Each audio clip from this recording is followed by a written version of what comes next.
সাদিয়া, আমার মনে হয় তোমার সাথে আর রিলেশন রাখা সম্ভব হবে না। আমি মাথাটা নিচু করে নরম গলায় বললাম। বুঝলাম না, কি বললি? কথাটা আবার বল। হাতটা নাড়াতে নাড়াতেই কথাটা শুনে কিছুটা চমকে উঠলাম। তুমি থেকে সোজা তৈতে চলে এসেছে? না মানে বলছিলাম কি, তোমার সাথে মনে হয় আমার আর সম্পর্ক রাখা হবে না। হাতের নখ দাঁত দিয়ে কামড়িয়ে কথাটা বললাম। শালা ফাজলামি করিস আমার লগে? তুই আমায় চিনোস আমি কেডা? কি কইলি তুই? আমার সাথে সম্পর্ক রাখতে পারবি না? মেরে না হাত পা ভেঙে বুড়ি গঙ্গা নদীতে ফেলে দিয়ে আসবো, এই বলে দিলাম। আমার গেঞ্জির কলারটা ধরেই প্রচণ্ড রাগ নিয়ে কথাটা বলল।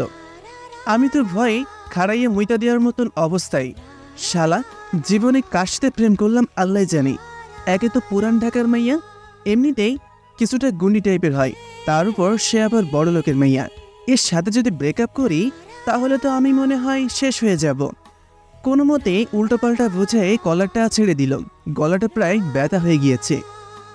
দেখো সাদিয়া, আমার কথাটা আগে শোনো। তোর কি কথা শুনমু? কি শুনাইবার লাগছোস আমারে? তোরে কি মনে হয় আমি তোর লগে প্রেম লইয়া ফাজলামো করতাছি? পুরান ঢাকার মাইয়া আমি, তুই আমারে কস আমার লগে সম্পর্ক রাখতে পারবি না? কেন, কি হয়েছে তোর? খুইলা ক। ছিছি, কি বলো তুমি? এত মানুষের সামনে তুমি আমাকে কি খোলার কথা বলছো?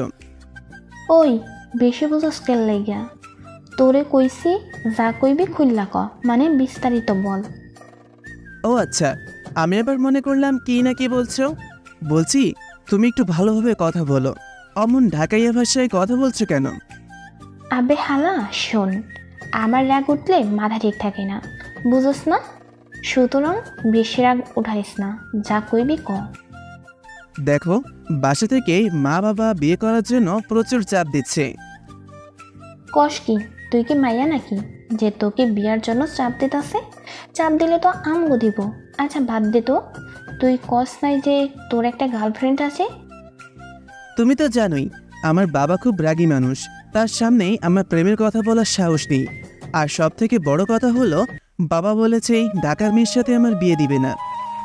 আবারও কলারটা ধরে বলল, বিয়া দিব না তো তুই আমার লোকে প্রেম করছিস কেল্লাই, এই ডাক। আরে রাগ করো কেন? বাবা বলেছে মেয়ে দেখতে, আর আমি দেখলে বলে দিব নাকি যে আমি বিয়ে করব? শোনো, কালকে আমি গ্রামের বাড়িতে যাব। বাবা বলেছে মেয়ে দেখতে যাবে, আমাকেও যেতে হবে। সেখানে যাইয়া বলে দিব মেয়ে আমার পছন্দ হয়নি, তাইলে তো বিয়েটা বাদ। আচ্ছা ভালো কথা। আর শোন, এইবার গ্রাম থেকে আহনের পর আমরা দুইজন বিয়া করে ফেলবো। আচ্ছা ঠিক আছে, সেটা দেখা যাবে। আসি, আমার কাজ আছে। গ্রাম থেকে আসার পর দেখা হচ্ছে। ভালো থেকো, আর নিজের শরীরের যত্ন নিও। হাতটা গাল থেকে সরিয়ে দিয়ে উল্টো দিকে হাঁটা ধরলাম। শোনো, ভালোভাবে যেও আর ফোন করো, ঠিক আছে? আমি শুধু মাথাটা ঘুরিয়ে আচ্ছা বলেই হোস্টেলে চলে আসলাম।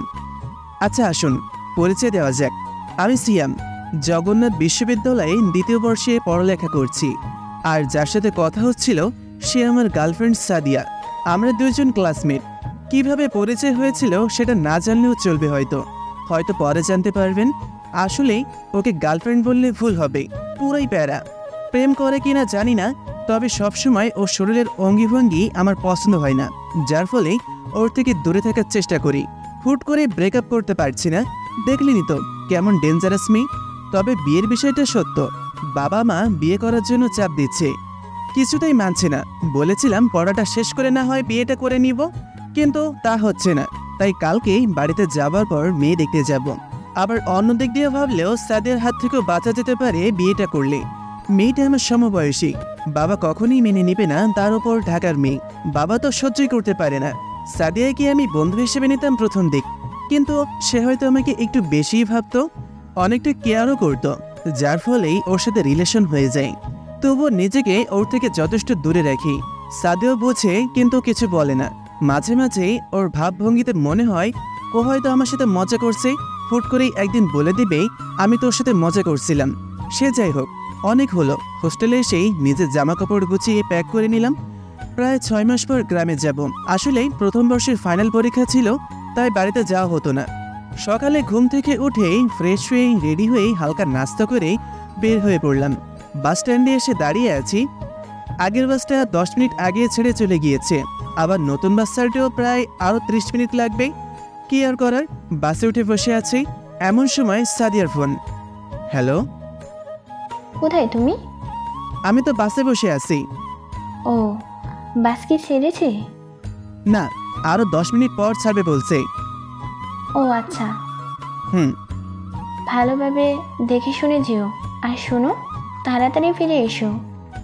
হুম।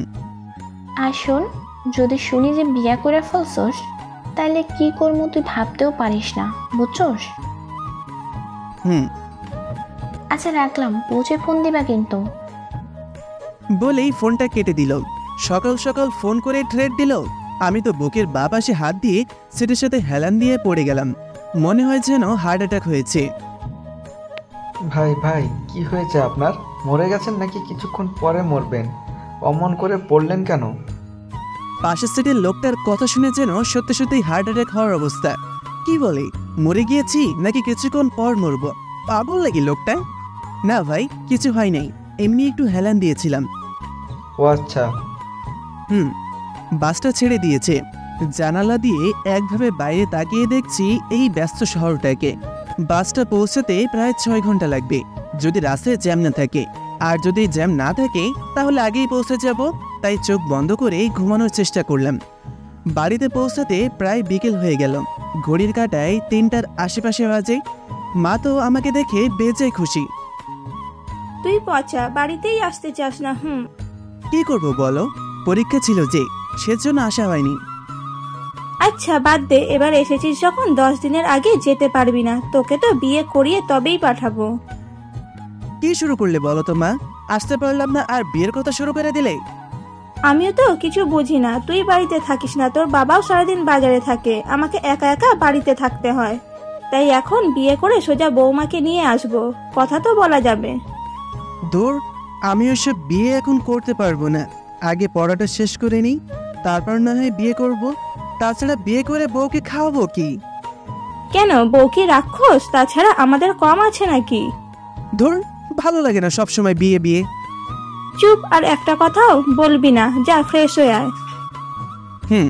কোনো কথা না বাড়িয়ে নিজের রুমে চলে আসলাম। কেমন লাগে বলুন তো, বাড়িতে আসতে না আসতেই বিয়ের কথা শুরু করে দিয়েছে। রাতে বাবা বাসায় আসলেই একসাথে খেতে বসলাম।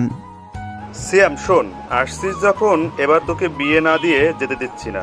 তোর আম্মু আমাকে সব সময় বলে ছেলেকে বিয়ে দাও না কেন, একটা বৌমা আনো। তাই ভাবছি কালকে তুই আমার সাথে মেয়ে দেখতে যাবি। কালকেই যাব মানে? কিন্তু বাবা, আমি তো কি কোনো মেয়েকে ভালোবাসিস? না মানে, কিছুটা রাগে চেহারার ভাব নিয়ে বাবা বললেন। না মানে কি বল? কিছু না, বলছিলাম বিয়েটা আরো পরে করলে হয় না? যদি বলো তো আমি মেয়ে দেখতে যাওয়ার জন্য রাজি আছি, কিন্তু বিয়ে পরে করলেও তো হয়। চুপ, বেশি কথা বলবি না। তোকে যা বলা হবে তাই করবি, ঠিক আছে? কিছু না বলেই মাথা নিচু করেই হ্যাঁ সূচক জানালাম। জানি তারা আমার কোনো কথা শুনবে না। ওদিকে সাদিয়া ফোন দিয়েই চলেছে, মা বাবার জন্য ধরতেও পারছি না। কি হলো, তোর ফোন বাজছে, ধরছিস না কেন? না, তেমন কোনো জরুরি ফোন না, আমার বন্ধু ফোন দিয়েছে।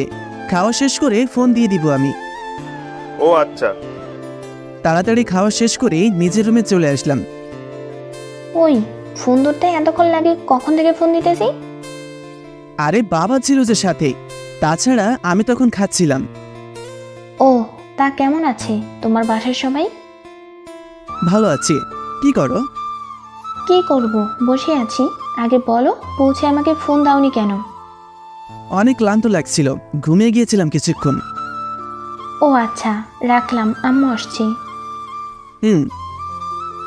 ওই সিয়াম, কি হলো, উঠছিস না কেন? ওঠ। কি হয়েছে, সকাল সকাল ডাকছো কেন? চুপ কেন, কথা হবে না, তাড়াতাড়ি ফ্রেশ হয়ে নে। কেন, কি হয়েছে? কি হয়েছে মানে, তোর জন্য মেয়ে দেখতে যাব, তোর বাবা নিচে অপেক্ষা করছে। মেয়ে দেখতে যাব মানে কি? তোমরা যাও, আমি পারবো না। পারবি না মানে? তোর বাবাকে ডাক দিব? আবার বাবাকে ডাকতে যাবে কেন? কালকেই আসলাম, আর আজকে মেয়ে দেখতে যাব? 2 দিন বাদে যাই। উহু, বেশি কথা না বলে তাড়াতাড়ি ফ্রেশ হয়ে আয় তো। ঠিক আছে, যাচ্ছি, তবে একটা শর্ত। কি? মেয়ে যদি পছন্দ না হয় তো বিয়ে করব না। আচ্ছা, না করলি। বাথরুমে এসে একটা ভয়ঙ্কর হাসি দিলাম। ওইখানে যাব, মেয়ে দেখেই বলে দিব মেয়েকে আমার পছন্দ হয়নি, ব্যাস আমার কাজ হয়ে গেল। তারপর আবার নিশ্চিন্তেই ঢাকায় চলে যাব। ফ্রেশ হয়ে বাইরে এসে রেডি হয়ে বেরিয়ে পড়লাম। গাড়িতে একটা 2 তলা বিশিষ্ট বাড়ির ভেতরে প্রবেশ করলাম। বাড়ি থেকে বেশ সুন্দর জায়গাটা। বাড়ির ডান পাশে রয়েছে বেশ সুন্দর সুন্দর কিছু ফুল গাছ। বাড়িটার ভেতরে বসে আছি, মেয়েটা নাকি তার রুমে বসে রেডি হচ্ছে। অসহ্য লাগছে, কখন আসবে মেয়েটা? আর না আসলেই তাড়াতাড়ি বাড়িতে চলে যাব। সারা ঘরে তাকিয়ে দেখলাম মেয়েটার কোনো ছবি নেই। একটা মেয়ের ছবি আছে, ছোটবেলার মনে হয়, তাদের ছোট মেয়ে হবে হয়তো। অনেক অপেক্ষার অবসান ঘটিয়ে মেয়েটিকে আমার সামনে আনা হলো। মাথার ঘোমটা দেওয়া, তাই ভালোভাবে চেহারা দেখা যাচ্ছে না। মেয়ের মা তার মাথা থেকে ঘোমটাটা সরাতেই থ হয়ে গেলাম। একভাবে মেয়েটার দিকে অপলকভাবে তাকিয়ে আছি। সে আমার দিকে অবাক দৃষ্টিতে তাকিয়ে আছে। যা দেখছি তা কি আসলে সত্যি? আমার সামনে বসে আছে আমারই প্রাক্তন প্রেমিকা নীলা, যে কিনা 2 বছর আগে আমাকে একা নিঃস্ব করে দিয়ে চলে গিয়েছিল। নিজের মাথার উপর যেন 2 বছর আগের চিন্তা ঘুরপাক খাচ্ছে, যখন তার সাথে জমিয়ে প্রেম করছিলাম। কিরে সিয়াম, কি হলো তোর? না না না না না, কিছু না। কি হয়েছে তোর? অমন ভাবে কথা বলছিস কেন? কোনো সমস্যা? না মানে কিছু হয়নি, আমার মাথাটা ব্যথা করছে, আমি চলে গেলাম বলেই বের হয়ে বাড়ির দিকে রওনা দিলাম। মাথাটা কোনোভাবেই কাজ করছে না। সেই চিরচেনা মুখ, কাজল কালো চোখ, ঠোঁট হালকা গোলাপি রঙের লিপস্টিক বারবার ভেসে উঠছে।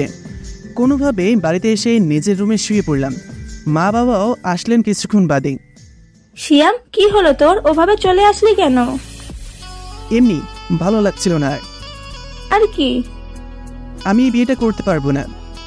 পারবি না কেন? মেয়েটা তো দেখতে সুন্দর। তাও আমি পারবো না। কেন পারবি না? তাছাড়া আমরা তো আরো আজকে তোর বিয়ের দিন তারিখ ঠিক করে আসলাম। বিয়ে ঠিক করে আসলে মানে কি? আমাকে জিজ্ঞাসা করবে না? অত কিছু জানি না। মেয়েকে আমার পছন্দ হয়েছে, সুতরাং তোর বিয়েটা হচ্ছে। দেখ, তোর বাবাও আমাদের মান সম্মানের বিষয়। ধুর।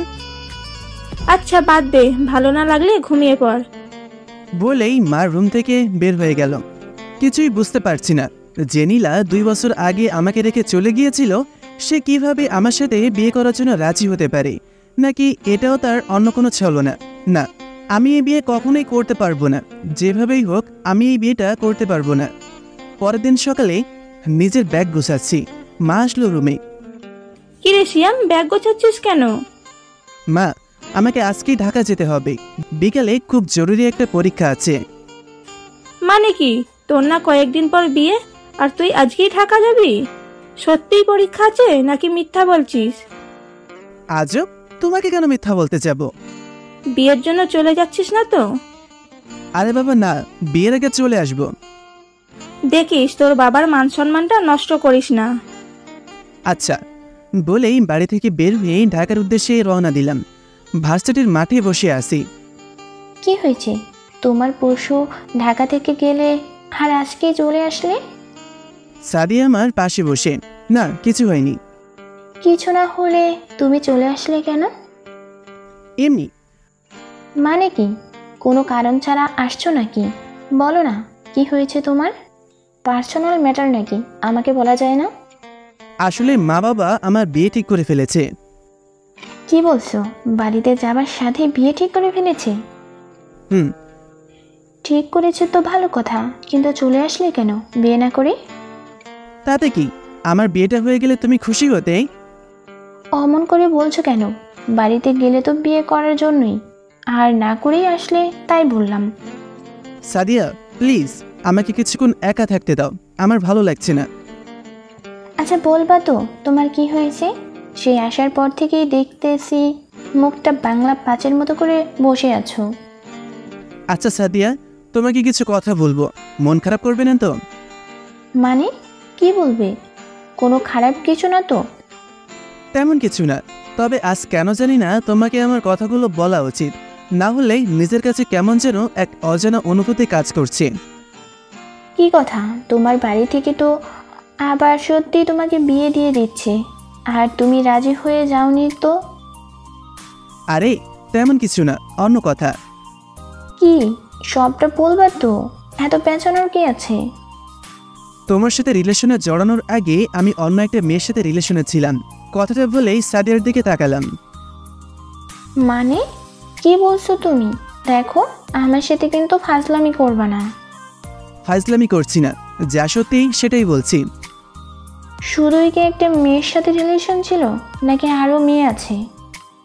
দেখো সাদিয়া, রাগ না করে আগে আমার কথাটা তো বলতে দিবে। কি কথা শুনবো তোর? আমি তো মনে করেছিলাম তুই ভালো, তাই তোর সাথে রিলেশনে জড়িয়েছিলাম। শেষমেশ তুই কিনা আমাকে ধোঁকা দিলি। প্রায় কান্না করার মতন অবস্থা। তুমি আমাকে যেমন ভাবছো ঠিক তেমনটা না। কি তেমনটা বল? আর কয়টা মেয়ের জীবন নিয়ে খেলা করছিস? আগে আমার পুরো কথাটা শোনো, তারপর যদি তুমি মনে করো যে আমি খারাপ, তাহলে যা বলার বলবে, আমি তাই করব। ঠিক আছে, বলো। কলারটা ছেড়ে দিয়ে ভালোভাবে বসলো। তখন আমি 10ম শ্রেণীর ছাত্র, সামনে এসএসসি পরীক্ষা, বেশ ভালোভাবে প্রস্তুতিটা নিচ্ছি। যেভাবেই হোক ভালো রেজাল্ট করতে হবে। পরীক্ষার প্রথম দিন সকালে খুব ভোরে উঠে ভালোভাবে নিজের পড়াটা শেষ করে এই পরীক্ষা দেওয়ার জন্য বাসা থেকে বের হব। আম্মু, কোথায় গেলে তুমি? আসছি।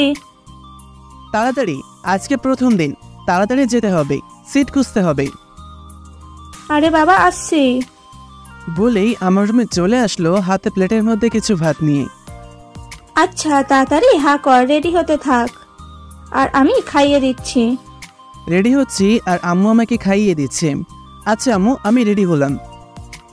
ভালোভাবে যা, আর সবকিছু দেখে শুনে তারপর লেখা শুরু করবি। খেয়াল রাখিস কেউ আবার নকল করে এনে পায়ের নিচে ফেলে দেয়। মাঝে মাঝে নিচের দিকে খেয়াল রাখবি, ঠিক আছে? আচ্ছা, মনে থাকবে, আমি গেলাম। বলেই বাসা থেকে বের হয়ে চলে আসলাম। হল পড়েছে আমাদের স্কুল বাদে অন্য একটা স্কুলে। আগে তেমন যা হয়নি সেদিকে, চিনিও না তেমন কিছু। সারাদিন বাড়িতে থাকলে যা হয় আর কি। স্কুলে আসার পর নিজের সিট নাম্বার খুঁজতে গিয়ে প্রায় নাজেহাল অবস্থা। শুনেছিলাম আমাদের সাথে নাকি ওইখানকার গার্ল স্কুলের মেয়েরাও পরীক্ষা দিবে, তাই আগের থেকে পরিপাটি হয়ে এসেছি। যদি কোনো মেয়ের সাথে পরিচিত হওয়া যায়, হই আর কি। ক্লাসের ভিতর বসে আছি, অনেক মেয়ে পড়ছে, কোনটা রেখে যে কোনটার সাথে পরিচিত হব ভাবতেই পারছি না। সব বন্ধুদের পাশের সিটে একটা করে মেয়ে পড়েছে। আমার সিটের পাশেও কারো একটা নাম্বার আছে, তবে সে আসেনি। দোয়া করি যেন কোনো সুন্দরী মেয়ে আমার পাশে পড়ে। পরীক্ষা প্রায় শুরু হওয়ার পথে আমার পাশে যে বসবে সে আসেনি। কিছুক্ষণ বাদে স্যার আসলাম ক্লাসে। মনে মনে আফসোস করতে থাকলাম, শালার কি কপাল, স্কুলে থাকতে তো কোনো মেয়েই ছিল না, এখানে মনে হয় কিছুই হবে না। স্যার, ভিতরে আসবো? কোন এক মেয়েলি কণ্ঠে। কণ্ঠটা শুনে দরজার দিকে তাকিয়ে দেখি এক মেয়ে দরজার সামনে দাঁড়িয়ে আছে। চোখে গোল ফ্রেমের বড় চশমা, ঠোঁটে হালকা গোলাপি রঙের লিপস্টিক। দেখে যেন মেয়েটার দিকে হা করে তাকিয়ে আছি। পুরো ক্লাসে একবার চোখ বুলে নিলাম, কোথাও আবার কোনো সিট ফাঁকা আছে নাকি। না, খালি নেই। যাক, মেয়েটা তাহলে আমার পাশেই বসবে। আসতে দেরি করলে কেন? স্যার, আসতে দেরি হয়ে গেছে, তারপর আবার হল নাম্বার খুঁজতে গিয়েও দেরি হয়ে গেছে। ঠিক আছে, দেখো তোমার সিট কোনটা। মেয়েটা ক্লাসের ভিতরে এসে আমার পাশের সিটে এসে নাম্বার দেখে বসে পড়ল। নিজেকে কিছুটা ঠিক করে নিলাম। হ্যালো।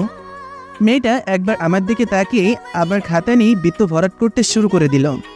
আসতে দেরি করলেন যে? স্যার, আপনি কি ঠোসা? স্যারকে বললাম, শুনতে পাননি? আর কিছু না বলে নিজের লেখায় মনোযোগ দিলাম। বুঝতে পারছি সুন্দর হওয়ার জন্য কিছুটা অহংকার আছে তার মধ্যে। প্রথম 2টা পরীক্ষা বেশ ভালোভাবেই দিয়েছি। 2 দিনে মেয়েটার সাথে কথা বলার চেষ্টা করেছি, কিন্তু পারিনি, তাই আর কোনো কথা বাড়াইনি। আজকে গণিত পরীক্ষা। প্রশ্নটা হাতে নিয়ে দেখলাম ভালোই, আমার জন্য সহজ হয়েছে, কমন আছে। একভাবে অঙ্ক করছি, মনে হলো পাশের থেকে কেউ যেন আমার পেটে কলম দিয়ে গুঁতো দিল। আমি মেয়েটার দিকে তাকালাম। 3 নাম্বার অঙ্কটা করছে? প্রশ্ন উঠে ইশারায় জিজ্ঞাসা করলাম। আমিও হ্যাঁ সূচক জানালাম। প্লিজ আমাকে একটু দেখান। আমি সেদিকে না থেকে নিজের অঙ্ক করায় মনোযোগ দিলাম। অনেক ভালো লাগছে, নিজেকে গর্বিত মনে করছি যে 2 দিন আমার সাথে কথা বলতে চাইনি, সে আজ নিজেই বলছে অঙ্ক দেখাতে। আর চোখে তাকিয়ে দেখলাম মেয়েটা তার কলমের খাপ কামড়িয়ে প্রায় আলু ভর্তা বানিয়ে ছেড়েছে। আর এদিকে ওদিকে তাকাচ্ছে কারো কাছ থেকে কোনো কিছু দেখা যায় কিনা। বুঝতে পারলাম মেয়েটার অঙ্ক তেমন কমন পড়েনি। স্যার অন্যদিকে তাকাতেই মেয়েটাকে ডেকে অঙ্কটা দেখালাম একবার। আর একটু দেখান, হয়ে গেছে, গ নাম্বারের শেষেরটুকু। অঙ্কটা দেখে আবারও নিজের পরীক্ষা দেওয়ায় ব্যস্ত হয়ে গেলাম। কিছুক্ষণ বাদে আবারও কলম দিয়ে গোতা দিল। কি? 6 নাম্বার অঙ্কটা করছেন? হুম। প্লিজ দেখান না প্লিজ। আপনার কি অঙ্ক কমন পড়েনি? না। কি আর করার, একে একে প্রায় 4টা অঙ্ক দেখিয়ে দিলাম। পরীক্ষা শেষে ক্লাস থেকে বের হয়ে বন্ধুদের সাথে আলোচনা করছি কে কেমন পরীক্ষা দিল। সেই মেয়েটি আমার কাছে এসে বলল, ধন্যবাদ আপনাকে। কেন? আজকে আপনি না থাকলে তো আমি মনে হয় এবার আর পাশ করতে পারতাম না। না ঠিক আছে। আমি নীলা, আর আপনি? হাতটা আমার দিকে বাড়িয়ে দিয়ে আমি সিয়াম বলেই দুজনে হাত মিলিয়ে হ্যান্ডশেক করলাম। আচ্ছা আসি, ভালো থাকবেন। হুম, আপনিও। নীলা চলে গেল। আমিও বন্ধুদের সাথে গল্প করতে করতেই বাসায় চলে আসলাম। সকালে ঘুম থেকে উঠে পড়তে বসেছি। শিয়াম, পড়া হয়েছে তো? না, আর কিছু কি বাদ আছে? মানে কি, পরীক্ষা দিতে যাবি না? 8টা বাজতে চললো, খাওয়া দাওয়া করে রেডি হয়ে নে। হুম, যাও, আসছি। তাড়াতাড়ি রেডি হয়ে পরীক্ষা দেওয়ার জন্য চলে গেলাম। ক্লাসের বাইরে দাঁড়িয়ে আছি, সময় হয়নি তাই গেট খুলে নাই। হঠাৎ করেই হাই, কেমন আছো? নীলা আমার সামনে এসে কথাটা বলল। ভালো, আপনি কেমন আছেন? ভালো। আমাকে আপনি করে বলার দরকার নেই, তুমি আর আমি তো সমবয়সী, তাই তুমি করেই বলবা, ঠিক আছে? হুম। আচ্ছা, প্রথম দুদিন যে কথা বলছিলাম না, তার জন্য কি মন খারাপ করোনি তো? আরে না। আসলে কি জানো, আমি কোনো অপরিচিত ছেলের সাথে তেমন বেশি কথা বলি না। ও আচ্ছা। তা আজকের পরীক্ষার প্রস্তুতি কেমন নিয়েছো? মোটামুটি ভালোই। তুমি? ভালো। চলো ক্লাসে যাই, গেট খুলতে আসছে। হুম। পরীক্ষা দেওয়ার জন্য ভেতরে গিয়ে বসলাম। একে একে প্রায় সবগুলো পরীক্ষা শেষ। নীলার সাথে বেশ ভালো একটা বন্ধুত্ব গড়ে উঠেছে। শেষের দিন পরীক্ষা দিয়ে হল থেকে বের হচ্ছি। আচ্ছা নীলা, রাগ না করলে একটা কথা বলি। বলো। বলছিলাম আমাদের পরীক্ষা তো শেষ, আবার কখনো কোনোদিন যোগাযোগ হবে কিনা জানি না। যদি তোমার নাম্বারটা দিতে। ভয় নেই, রোজ রোজ তোমাকে ফোন দিয়ে বিরক্ত করব না, মাঝে মাঝে ফোন দিব। আমার কথা শুনে নীলা হেসে উঠল। হাসছো কেন? আমি কি কিছু খারাপ বলেছি? আরে না, এমনি। তুমি কত বোকা। কেন? আরে আমরা তো বন্ধু, নাম্বার চাইছো, ভালো কথা। অত কথা বলার দরকার কি? না মানে মনে করেছিলাম তুমি যদি খারাপ ভাবো। আচ্ছা বাদ দাও, আমি তো তেমন ফোন ব্যবহার করি না, আম্মুরটা মাঝে মাঝে ব্যবহার করি। বরং তোমার নাম্বারটা দাও, আমি যোগাযোগ করব। ঠিক আছে। তাড়াতাড়ি প্রশ্নের এক পাশ ছেড়ে নাম্বার লিখে ওর হাতে দিলাম। আচ্ছা নীলা, আরেকটা কথা বলি। বলো। চলো না কোথাও থেকে আজকে একটু ঘুরে আসি, তারপর বাসায় যেও। না, বাড়িতে তাড়াতাড়ি যেতে হবে, নয়তো আম্মু চিন্তা করবে। ও আচ্ছা, ঠিক আছে চলো, তোমাকে পৌঁছে দিই। না, আমি চলে যেতে পারবো। আচ্ছা, ভালো থেকো, গেলাম। বলেই নীলা চলে গেলাম। আমিও বাসার দিকে রওনা দিলাম। নীলার জন্য কেমন যেন খারাপ লাগছে। বুঝতে পারছি না মনের মাঝে এমন বিরাজ কেন করছে। মনে হচ্ছে কেউ যেন আমার থেকে দূরে কোথাও হারিয়ে যাচ্ছে, যাকে আমি আর ফিরে পাবো না। পরীক্ষা শেষ হয়েছে আজ 2 দিন, কিন্তু নীলা এখনো আমাকে ফোন দেয়নি। বুঝতে পারছি না সে কি পরীক্ষা দেওয়ার পর ভুলে গেল। সারাদিন ফোন হাতে নিয়ে বসে থাকি, এই বুঝে নীলা ফোন দিল। কখনো কখনো যখন অপরিচিত নাম্বার থেকে মিসড কলও আসে, সাথে সাথে কল ব্যাক করি, এই বুঝে নীলা ফোন দিয়েছে। কিন্তু আশার গুড়ে বালি। সন্ধ্যার দিকে বাসার ছাদে দাঁড়িয়ে আছি, হঠাৎ করেই ফোনটা বেজে উঠল। হাতে নিয়ে দেখলাম অপরিচিত একটা নাম্বার। বেশ আগ্রহ নিয়ে কলটা ধরলাম, যদি নীলা হয়তো। হ্যালো। নিশ্চুপ, কোনো কথা নেই। হ্যালো, কে বলছেন? নীলা বলছিলাম। নীলা, তুমি কেমন আছো? কি হয়েছে তোমার? সেই পরীক্ষা দিয়ে গেলে আর ফোন দিলে না, কোনো সমস্যা হয়নি তো তোমার? আরে থামো থামো, একেবারে সব কথা শেষ করে ফেলবে নাকি? আগে বলো ফোন দাওনি কেন? তোমাকে বললাম না, এটা আমার আম্মুর ফোন, কথা বলতে সমস্যা হয় সেজন্য। ও, কেমন আছো? ভালো আছি, তুমি? ভালো। কি করছো তুমি? এই বসে আছি, পরীক্ষা তো শেষ। কোথাও ঘুরতে যাওনি? না, তুমি কোথায়? বাড়িতে আছি, ভাবছি কালকে মামার বাড়িতে ঘুরতে যাব। ও আচ্ছা। আচ্ছা রাখলাম, আম্মু আসছে। বলেই ফোনটা কেটে দিল। যাক, কিছুটা ভালো লাগছে। অবশেষে নীলার সাথে কথা বলতে পারলাম। নীলার নাম্বারটা জানু নামে সেভ করে রাখলাম। জানি না জানু বলে ডাকার সুযোগটা পাবো কিনা। লিখে রাখতে দেওয়ার দোষ নেই। তারপর থেকে নীলার সাথে 2-1 দিন পর পর কথা হতো, যা আমার কাছে খুবই বিরক্তিকর ছিল। মন চাইতো সবসময় কথা বলি, কিন্তু ফোনটা ওর মায়ের হওয়াতেই আর তা হয়ে ওঠে না। তাই সিদ্ধান্ত নিয়েছি নীলাকে একটা ফোন কিনে দিব, যাতে সবসময় কথা বলতে পারি। নিজের কাছে জমানো প্রায় 2000 টাকা ছিল। আম্মুর কাছ থেকে এটা ওটা বলে আরও কিছু টাকা নিয়ে একটা সুন্দর দেখে বাটন ফোন কিনে দিলাম নীলাকে দেওয়ার জন্য, যাতে সবসময় কথা বলা যায়। হ্যালো নীলা, কেমন আছো? ভালো, তুমি? ভালো। আচ্ছা, কালকে কি আমরা দেখা করতে পারি? কালকে? কিন্তু কেন? এমনি, সেই পরীক্ষা দেওয়ার সময় আমাদের দেখা হয়েছিল, আর দেখা হয়নি, তাই আর কি। ঠিক আছে, কালকে বিকালের দিকে আমরা যেখানে পরীক্ষা দিয়েছিলাম সেই স্কুলের সামনে অপেক্ষা করো। ঠিক আছে। আচ্ছা রাখলাম, আম্মু আসছে। আচ্ছা। মনের মাঝে কেমন যেন এক অজানা অনুভূতি বিরাজ করছে। হয়তো নীলাকে আমি ভালোবেসে ফেলেছি, নয়তো কেন ওর জন্য এত আগ্রহ দেখা করার, কথা বলার, পাশে থাকার। ভাবছি কালকেই নীলাকে আমি আমার ভালোবাসার কথা বলে দিব। পরের দিন বিকেলে সেই স্কুলের পাশে এসে দাঁড়িয়ে আছি। দূর থেকে দেখলাম নীলা আসছে, একটা মেরুন কালারের জামা পরেছে। দেখতে বেশ ভালোই লাগছে।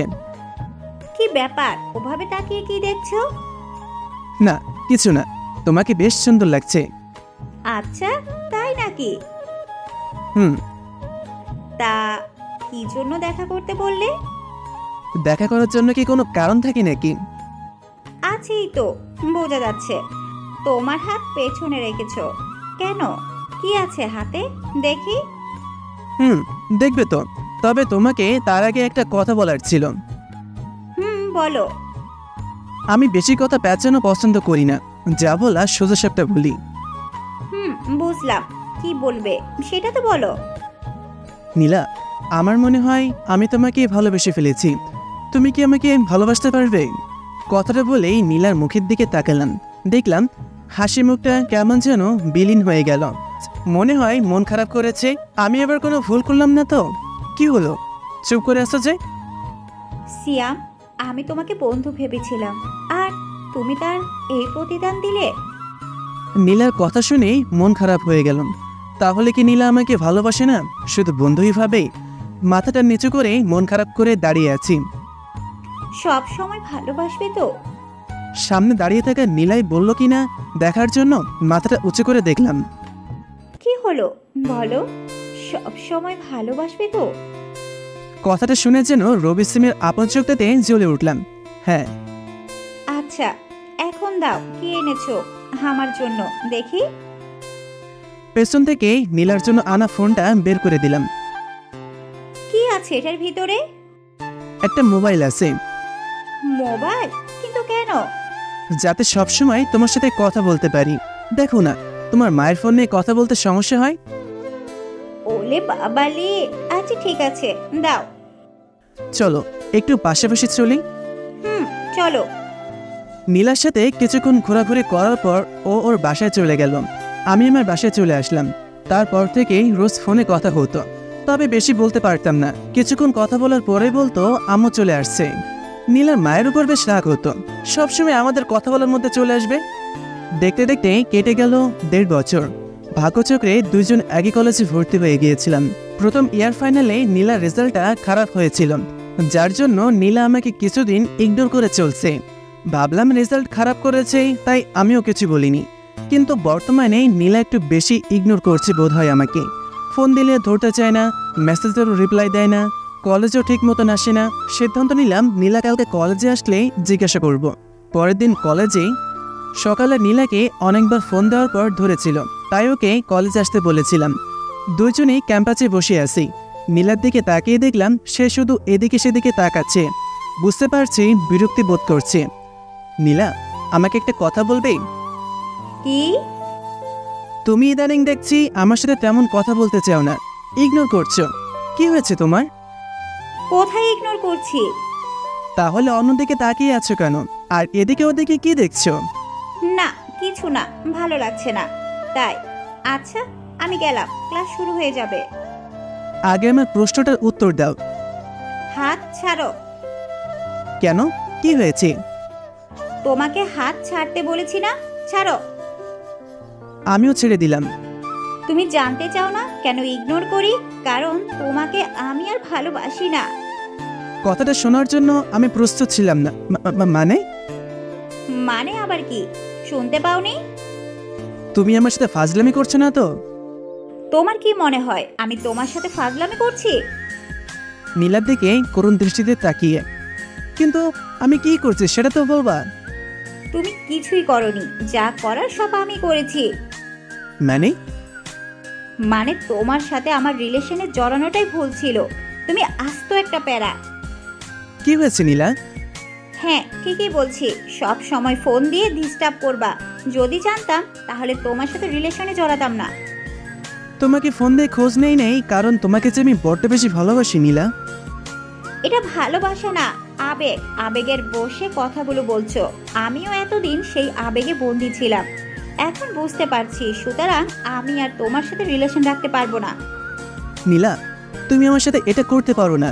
তুমি যদি বলো তো আমি রোজ রোজ তোমাকে ফোন দিয়ে বিরক্ত করব না, তোমাকে জ্বালাবো না। যখন তুমি ফ্রি থাকবে শুধু 2-3 মিনিট কথা বললেই হবে। তবু রিলেশনটা নষ্ট করো না। দেখো সিয়া, আমিও কারোর সাথে রিলেশন রাখতে পারবো না। তোমার জন্য আমার পড়ালেখা নষ্ট হয়ে যাচ্ছে।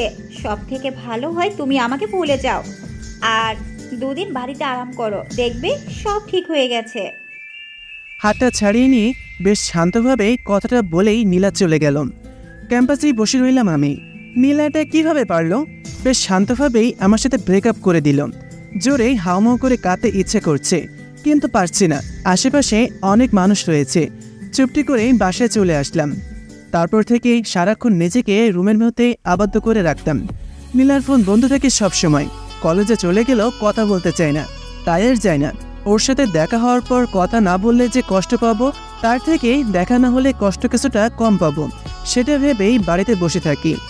কথাগুলো শেষ করে পাশে বসে থাকা সাদিয়ার দিকে তাকিয়ে দেখলাম তার চোখের কোণায় বিন্দু বিন্দু জল জমে আছে। আমার চোখটাও ভিজে উঠেছে। তারপর কি হলো? তারপর আর কি, যা হওয়ার তাই হলো। ওর সাথে যোগাযোগ বন্ধ, ব্যাস। তারপরে আর কিছুই হয়নি? না। সত্যি নাকি? নাকি আমাকে বলতে চাওনি আর কিছু? সবই তো বললাম। তো এতদিন আমাকে কিছু বলনি কেন? এমনি বলা হয়ে ওঠেনি। তাছাড়া আজকেও হয়তো বলা হতো না। শুধুই কি? তোমাকে বললাম না বাসা থেকে বিয়ে ঠিক করেছে, আর যার সাথে করেছে সে আর কেউই না, নীলা। মানে কি? তোমার বাড়িতে কি জানতো যে তুমি নীলাকে ভালোবাসতে? না, কিভাবে জানবে? বলেছিলাম না তো, জানতে পারলে তো ঠ্যাং ভেঙে দিত। আচ্ছা, তাই নাকি? আচ্ছা সিয়াম, তুমি আমাকে কতটা ভালোবাসো? হঠাৎ এই প্রশ্ন? কারণ আমার খুব ভয় হচ্ছে যদি তুমি নীলাকে এখন বিয়ে করে নাও, কারণ সে তো তোমার গার্লফ্রেন্ড ছিল। সাদিয়া, হতে পারে নীলা আমার গার্লফ্রেন্ড ছিল, কিন্তু সে চলে গিয়েছে। তুমি এখনো আমার আছো। তবুও আমাকে বিয়ে করতে পারবে? বিশ্বাস করো, আমি তোমার বাবা মার সাথে কখনোই ঢাকার বাসায় কথা বা খারাপ ব্যবহার করব না। শুধু তুমি আমার পাশে থেকো। হাতটা বেশ শক্ত করে ধরেছে আমার। যে ধরার মাঝে বোঝা যাচ্ছে কিছু একটা হারিয়ে যাচ্ছে। হারানোর ভয় যেমনটা আমি উপলব্ধি করেছিলাম। আমি কি সেই পুরনো প্রেমে সাড়া দিয়ে সাদিয়া নামের মেয়েটাকে কষ্ট দিতে পারবো? সেও কি পারবে আমাকে ছেড়ে থাকতে? ভালোবেসে তাকে না পাওয়ার কষ্ট যে কি সেটা আমি বুঝি না। যে করেই হোক সাদিয়াকে নিয়ে কালকে বাড়িতে যাওয়া দরকার। বাবা যেটাই বলুক না কেন বোঝানোর চেষ্টা করব। কি হলো? কি ভাবছো? কিছু না। আমাকে ভুলে যাবে না তো? আচ্ছা, কালকে কি তুমি আমার সাথে আমার গ্রামে যেতে পারবে? হ্যাঁ। কিন্তু তোমার বাসায় কি বলবে? তারা তোমার ব্যাপারে জানে, তাদেরকে তোমার কথা বলেছিলাম। বলো কি, তারা মেনে নিল? কেন নেবে না? এক বাপের এক মেয়ে। বাপ আবার কারো একটা ছাড়া দুইটা হয় নাকি? ধুর, হাজলামি করো না তো। আচ্ছা, সন্ধ্যা হতে চলল, বাসায় যাওয়া যাক। আর কালকে সকালে আমরা যাচ্ছি। ঠিক আছে। হোস্টেলে চলে আসলাম, রাতে শুয়ে আছি। সাদিয়াকে পুরোটা বলা হয়নি, কেনই বা নীলার সাথে আমার যোগাযোগ আর হয়নি। ইন্টারের টেস্ট পরীক্ষার আর মাত্র 10 দিন বাকি, এমনটাই শুনেছিলাম বন্ধুদের কাছে। আসলে তারপর থেকে আর কলেজে যাওয়া হয়নি। নীলাকে আর ফোন দিয়ে বিরক্ত করিনি, অবশ্য ওর ফোনটা প্রায় বন্ধ থাকতো। স্যাররা বলেছে কলেজে না গেলে নাকি পরীক্ষা দিতে দিবে না, তাই সকালে ঘুম থেকে উঠেই ফ্রেশ হয়ে কলেজে চলে আসলাম। নীলাকে দেখলাম আম গাছের নিচে দাঁড়িয়ে আছে। অনেকদিন পর দেখা, সেই চিরচেনা মুখ, মুখের হাসিটাও রয়েছে হালকা। কথা বলতে খুব ইচ্ছে করছে। ধীর গতিতে তার কাছে গেলাম। হঠাৎ করে কোথা থেকে যেন আমাদের এই কলেজের ক্লাসমেট নীলা এসে নীলার গায়ে ধাক্কা দিয়ে দাঁড়ালো। বিষয়টা হয়তো দেখার জন্য আমি প্রস্তুত ছিলাম না, তবুও ভাবলাম একই ক্লাস বন্ধু হতে পারে। তবে বেশ ঘনিষ্ঠভাবে একে অন্যের সাথে কথা বলছে। হাই নীলা। নীলা আমার দিকে কিছুক্ষণ তাকিয়ে দেখল। কেমন আছো? ভালো। তোমার এই অবস্থা কেন? তোমার জন্য। মানে ফাজলামো করছো? আবেগটা বুঝি কাটেনি? এখনো ওসব বাদ দিয়ে মন দিয়ে পড়ালেখা করো, বুঝলে? আর হ্যাঁ, ওকে তো চেনোই, নিলয়, আমার বয়ফ্রেন্ড। বলেই নীলার হাতটা ধরে টেনে নিয়ে গেল। কিছুটা ধাক্কা খেলাম, ভয় নেই, পড়ে যায়নি। মানুষ কীভাবে পরিবর্তন হতে পারে সেটা হয়তো নীলাকে না দেখলে বুঝতে পারতাম না। নীলার জন্য মন খারাপ করছে না, বরং ঘৃণা হচ্ছে তার উপর। কিভাবে সে পারলো আমাকে ছেড়ে অন্য কারোর সাথে চলে যেতে? সেদিনের মতো বাসায় চলে আসলাম। সিদ্ধান্ত নিলাম নীলার সাথে আর কখনো কোনো যোগাযোগ করার চেষ্টা করব না। নিজের পড়ায় মনোযোগ দিলাম। ইন্টার পরীক্ষা দিলাম। শেষ পরীক্ষার দিন হয়তো নীলাকে শেষ দেখেছিলাম। রেজাল্টটা ভালোই হয়েছিল, যার ফলে এখানে চান্স পেয়েছিলাম। প্রায় 2 বছর পর গতকালকে দেখলাম নীলাকে। আগের থেকে অনেকটা পরিবর্তন হয়ে গেছে সে। সাদিয়াকে হয়তো কথাগুলো বলা যেত, তবুও বললাম না। থাক না, কিছু কথা অজানা।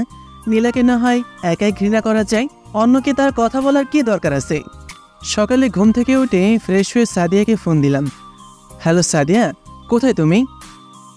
বাসায়। বাসায় মানে যাবে না? হ্যাঁ যাব, কিন্তু কিন্তুটা কি? তার আগে তোমাকে আমার বাসায় এসে আমার বাবার সাথে কথা বলে নিতে হবে যে তুমি আমাকে নিয়ে যাচ্ছ।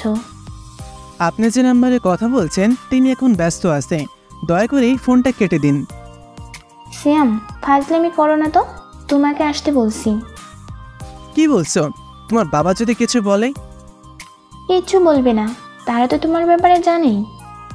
তবুও ভয় করছে। তোমাকে আসতে বলছি, আসো। আসছি। রেডি হয়ে সাদিয়ার বাসার দিকেই রওনা দিলাম। না জানি সাদিয়ার বাবা আমাকে কি বলবে। অবশ্য তার সাথে 2-1 বার কথা হয়েছিল, তবে সে জানতো আমি সাদিয়ার বন্ধু। কিন্তু এখন কি ভাববে তাই নিয়ে খুব চিন্তা হচ্ছে। মনে সাহস নিয়ে সাদিয়ার বাসায় গেলাম। আসসালামু আলাইকুম আঙ্কেল। ওয়ালাইকুম আসসালাম। কেমন আছো বাবা? ভালো, আপনি? হ্যাঁ ভালো। বসো, দাঁড়িয়ে কেন? না আঙ্কেল, সমস্যা নেই। সাদিয়াকে দেখছি না যে? ও ওর রুমে রেডি হচ্ছে, তুমি বসো। আমিও আর জোর করলাম না, চুপ করে বসে পড়লাম। কথাটা বলার সময় বাসার কাজের মেয়ে এসে চা দিয়ে গেল। শুনলাম তুমি আর সাদিয়া নাকি প্রেম করো? কথাটা শুনে কিছুটা ঘাবড়ে উঠলাম। তার বলার ধরনে কিছুটা রাগী ভাব মনে হচ্ছে। নাও চা খাও। একটা কাপ আমার দিকে বাড়িয়ে দিয়ে চায়ের কাপটা হাতে নিয়ে নিলাম। চায়ের কাপে চুমুক দেওয়ার সাথে সাথেই আবার তিনি বলে উঠলেন, আমার মেয়ে বললো তুমি নাকি ওকে নিয়ে তোমাদের গ্রামের বাড়িতে যেতে যাচ্ছ। জি আঙ্কেল। কারণটা কি জানতে পারি? আসলে আঙ্কেল ওই আর কি, বলার মাঝে সাদিয়া এসে উপস্থিত। কিছুটা যেন স্বস্তি পেলাম। থাক বাবা, বলতে হবে না। সাদিয়া বলেছিল শুধু এতটুকুই বলবো, একটাই মাত্র মেয়ে আমার, সে যেন সেখান থেকে হাসি খুশি ভাবে ফিরে আসে। যদি মন খারাপ থাকে তো বুঝতেই পারছো। কথাটা বলে চায়ের কাপে সে চুমুক দিয়ে কাপটা রেখে দিলেন। আচ্ছা বাবা, আমরা এখন বের হই। যা শ্যাম বাবা, ওকে দেখে শুনে নিয়ে যেও। জি আঙ্কেল। বলেই তাড়াতাড়ি বাসা থেকে বের হলাম। রাস্তায় এসেই সাদিয়ার মাথায় একটা গাঁটটা মেরে দিয়ে আস্তে করে বললাম, ওই মারলে কেন? তো কি করব, তোমার বাবার সাথে দেখা করার দরকার ছিল বুঝি। না হলে ঠেটটা দিত কে? ভয় পাইছো তাই না? না, ভালোই জানো তো আমি হাসি খুশিভাবে ফিরে না আসলে কি হবে। আমার বাবা খুব রাগী মানুষ। বলেই মিটমিট করে হাসছে। এবার চলো। দুজনেই বাসের মধ্যেই বসে আছি। তোমার বাড়িতে কি জানে যে তুমি আমাকে নিয়ে যাচ্ছ? না। না মানে তাদেরকে বলনি? উহুম, যদি তারা আমাকে দেখে কিছু বলে? তাহলে আমি আছি কেন? তুমি তো আবার সুযোগ পেলেই বলা যায় না, আমাকে ছেড়েও চলে যেতে পারো। তুমি আমাকে এমন ভাবো? যাও, তোমার সাথে আর কথাই বলবো না। ওলে আবাল বাবু বেশি রাগ করছেন। এই কি করছো? বাসের মধ্যে মানুষজন দেখছি তো। আচ্ছা আমাকে কি এই মেয়ে মানে নীলার সাথে দেখা করাবে? ভালো কথা মনে করেছো। মানে ভাবছি এখান থেকে গিয়ে সোজা আগেই নীলার সাথে দেখা করব। ওকে বলবো যে আমি ওর সাথে বিয়ে করতে পারবো না, তারপর গিয়ে সোজা বাবা মায়ের সাথে কথা বলবো। কিন্তু তুমি ওর সাথে কথা বলবে কিভাবে? ওকে ফোন করে আসতে বলেছি, বিকেলে যেতে দেখা করে। নাম্বার আছে ওর? আগের নাম্বার মনে আছে, ফোন দিয়ে দেখি খোলা আছে কিনা। নীলার সেই আগের নাম্বারে ফোন দিলাম, ফোন বাজছে। আসসালামু আলাইকুম।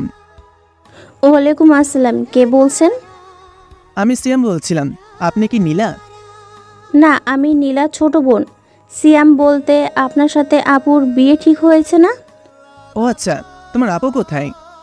আপু অন্য রুমে, দাঁড়ান আমি দিচ্ছি। আচ্ছা। আসসালামু আলাইকুম। নীলা সে চিরচিরা কণ্ঠটা। ওয়ালাইকুম আসসালাম। কেমন আছো? ভালো, আপনি? জি ভালো। আপনি করে বলছো যে? তুমি করে বলার অধিকারটা যে নেই। ধুর, বাদ দাও তো, 2 দিন বাদে বিয়ে হবে, আবার ন্যাকামো করছো। আজকে বিকেলে দেখা করতে পারবেন? কোথায়? আগে যেখানে সবসময় দেখা করতাম, সেই স্কুলের কাছেই। ঠিক আছে, তার আগে তুমি করে বলো। আচ্ছা, 3টার দিকে চলে এসো। আচ্ছা আসবো। কি করছো? বাসে বসে আছি। কেন, তুমি না বাড়িতে? না, ঢাকা এসেছিলাম কালকে, আজকে আবার বাসায় যাচ্ছি। ভাবলাম আগে তোমার সাথেই দেখা করব। আচ্ছা তাই নাকি? ঠিক আছে আসো, আমি অপেক্ষা করব। আচ্ছা, রাখলাম। ফোনটা কেটে দিয়ে সাদের দিকে তাকালাম। মুখ হা করে তাকিয়ে আছে। অমন হা করে তাকিয়ে আছো যে মুখে মশা ঢুকে যাবে তো। শালা পুরান গার্লফ্রেন্ডকে পাইয়া আমাকে ভুলে গেছোস তাই না? এত কথা কি ওর সাথে? নিজের হবু স্বামীকে শালা বলতেছো? স্বামী নাকি দেখা যাবে, ফোনের গল্পে গেল, সামনাসামনি দেখা হলে না জানি কি করবে। আমাকে তো মনে হয় ভুলেই যাবে। গেলে কি? খুন করে ফেলবো। আস্তে আস্তে প্রায় 3টার বেশি বেজে গিয়েছে। স্কুলের কাছে আসতে দেখলাম নীলা দূরে বসে আছে। সাদিয়াকে কিছুটা দূরে দাঁড় করিয়ে রেখে নীলার সামনে গেলাম। কেমন আছো? ভালো, তুমি? ভালো। আসতে সমস্যা হয়নি তো? না। মেয়েটাকে? ও মেয়েটা, দাঁড়াও তোমার সাথে পরিচয় করিয়ে দিই। সাদিয়াকে ইশারায় ডাক দিলাম। সাদিয়া আমার পাশে এসে দাঁড়ালো। ওর নাম হচ্ছে সাদিয়া, আমার গার্লফ্রেন্ড। আর সাদিয়া ও হলো নীলা, যার কথা তোমাকে বলেছিলাম। হাই। হ্যালো সিয়া, তুমি প্রেম করো? কতদিন? প্রায় 1.5 বছর। তোমার বাড়িতে জানে? না, আজকে জানিয়ে দেব সবার কাছে। তার আগে তোমার সাথে পরিচয় করিয়ে দিলাম। তুমি বাড়িতে গিয়ে বলবে যে তুমি আমার সাথে বিয়ে করতে পারবে না। মানে কি, তুমি আমাকে ছাড়া অন্য মেয়েকে কিভাবে ভালোবাসতে পারলে? নীলার কথার মাঝে বোধ হয় মায়া বিরাজ করছে। কি করব, তোমার প্রতি যে আমার আবেগ ছিল সেটা কেটে গিয়েছে। তুমিই তো বলেছিলে আবেগ, তাহলে তোমার সাথে ভালোবাসা হলো কবে? আমার ভুল হয়ে গিয়েছিল সিয়া, আমাকে মাফ করে দাও। দেখো নীলা, তুমি আমাকে যখন ছেড়ে চলে গিয়েছিলে তখন খুব খারাপ লেগেছিল। পরবর্তীতে সাদিয়ার সাথে আমার পরিচয় হয়, আর মেয়েটা আমাকে সত্যিই ভালোবাসে। তোমার জন্য আমি কাউকে কষ্ট দিতে পারবো না। বরং তুমিই না হয় তোমার সেই নীলাকে নিয়ে খুশি দিতে থাকো আশা করছি। বাড়িতে গিয়ে বলবে যে তুমি আমাকে বিয়ে করতে পারবে না। হুম। আমি ওর কথা বাড়ালাম না, বাসার দিকে হাঁটা দিলাম। মেয়েটা তোমার এখনো ভালোবাসে? হয়তো। তাহলে ওর সাথে বিয়ে করে নাও। আর তুমি? আমাকেও। ফাজলামি করো। হ্যালো সিয়াম, কোথায় তুমি? বাড়িতে আসতেছি। ও আচ্ছা, তাড়াতাড়ি আসো। কেন, কি হয়েছে? নীলার মা ফোন দিয়েছিল, কালকে তোমার আর নীলার বিয়ে দেব। মানে? মানে কিছু না, নীলা বলল তুই নাকি বাড়িতে এসেছিস আর ওর সাথে দেখা করতে গিয়েছিলি। হ্যাঁ। ওই বলল কালকে তোর সাথে বিয়ে দিয়ে দিতে, না হলে আবার নাকি তুই ঢাকা চলে যাবি।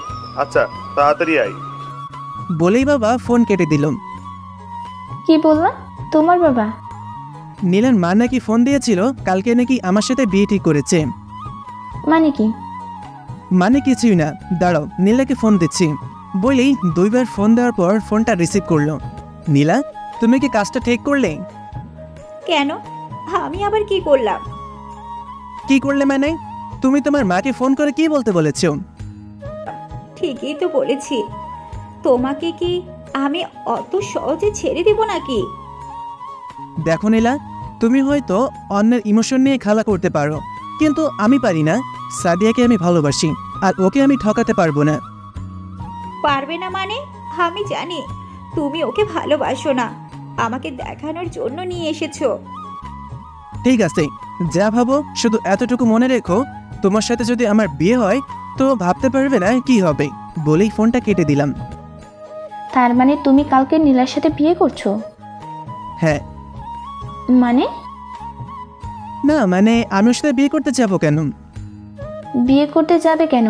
আবার কি তোমার মুখ দিয়ে সত্যটা বের হয়ে এসেছে? আসলে তুমি ধোঁকাবাজ। সাদিয়া, কিসব বলছো? আমার বাড়িতে চলো। না, আমার তোমার চেনা হয়ে গেছে, আমি চললাম। বলে উল্টো দিকে দৌড় দিল। আমিও দৌড় দিলাম ওর পেছনে। তার আগে ও একটা ট্যাক্সিতে করে চলে গেল। বুঝলাম না হঠাৎ করে ওর কি হলো। নীলার সাথে আমার বিয়েটা হয়েছে, বলতে গেলে বাবার মান সম্মান বাঁচানোর জন্যই বিয়েটা হলো। বাবা মাকে সাদিয়ার কথা বলেছি, কিন্তু তারা কিছুই বলেনি। প্রচুর রাগ উঠেছিল। আজকে বাসুরাত, নীলার জন্য হয়তো আজকে শেষ রাত হতে পারে আমার সাথে। মনে এক প্রকার রাগ নিয়েই ঘরে গেলাম। মুখে ঘোমটা দিয়ে নীলা খাটের উপর বসে আছে। দেখো নীলা, আমার সামনে এমন ন্যাকামি করে বসে থাকার কোনো দরকার নেই। আমি আগেও বলেছি যে আমি তোমাকে আর ভালোবাসি না, শুধু সাদিয়াকেই ভালোবাসি। তাছাড়া বিয়েটা বাবা মায়ের জন্যই করেছি। আমি তো তোমার মুখটাও দেখতে চাই না। বরং ভালো হবে তুমি আমার পরিবারে বাবা মায়ের সাথেই থাকো। আমি এখনই বাসের পেছন দিয়ে বের হয়ে ঢাকায় চলে যাচ্ছি। কথাগুলো বলে উল্টো দিকে দাঁড়ালাম। তুমি আমাকে এত ভালোবাসো? পেছনে তাকিয়ে দেখি সাদিয়া বসে আছে। সাদিয়া, তুমি কেমনে কি? নীলা কোথায়? কেন? নীলা থাকলে খুশি হতে বুঝি? না মানে তুমি তো চলে গিয়েছিলে, কিভাবে কি? সাদিয়া আমার দিকে একটা কাগজ এগিয়ে দিল। কি আছে কাগজে?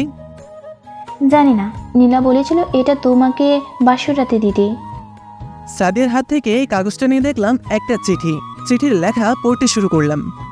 প্রিয় সিয়া, প্রিয় বলে সম্বোধন করলাম বলে রাগ করলে না তো?